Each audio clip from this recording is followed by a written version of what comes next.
Hi అండి. ఎప్పటినుంచో ఎదురు చూస్తున్న డబుల్ ఫ్యూజింగ్‌ది టేప్ అయితే దొరికేసింది. టేప్ అంటే టేప్ కాదు, మీటర్ రూపంలో దొరుకుతుంది.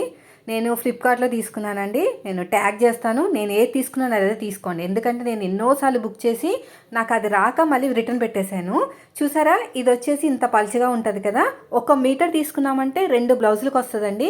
అంటే మీకు గుర్తుందా? నేను నార్మల్ టేప్ చూపించాను. అంటే మనకి 2 వైపులా గమ్ ఉంటదనమాట. ఒక్కసారి ఐరన్ చేస్తే కిందది పైంది కూడా ఐరన్ అయిపోయి ఎక్కడా కూడా ఊడిపోదు. చిరిగిపోయిన వాటిలకి చెప్పాను కదా! అది టేపు. ఇదేమో మనకి మీటర్ రూపంలో దొరుకుతుంది. Quality same.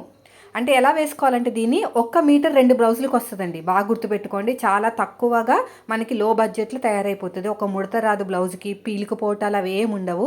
ఎన్ని సంవత్సరాలైనా బ్లౌజ్ అనేది అలాగే ఉంటదనమాట. చాలా చక్కగా అద్దినట్టు వస్తుంది. బొటిక్‌లో వాడేది ఇదే. కానీ మనకిప్పుడు అమెజాన్‌లో, ఫ్లిప్‌కార్ట్‌లో దొరుకుతున్నాయి అంటున్నారు కదా! కానీ నేను మాత్రం ఫ్లిప్‌కార్ట్‌లో తీసుకున్నానండి. నేను ఏది తీసుకున్నానో అదే తీసుకోండి. నేను మళ్ళీ మళ్ళీ ఎందుకు చెప్తున్నానంటే కొన్ని వేరే వస్తాయన్నమాట. ఇలాగ మధ్యలో పెట్టేసుకొని ఐరన్ చేసుకుంటే సరిపోతది.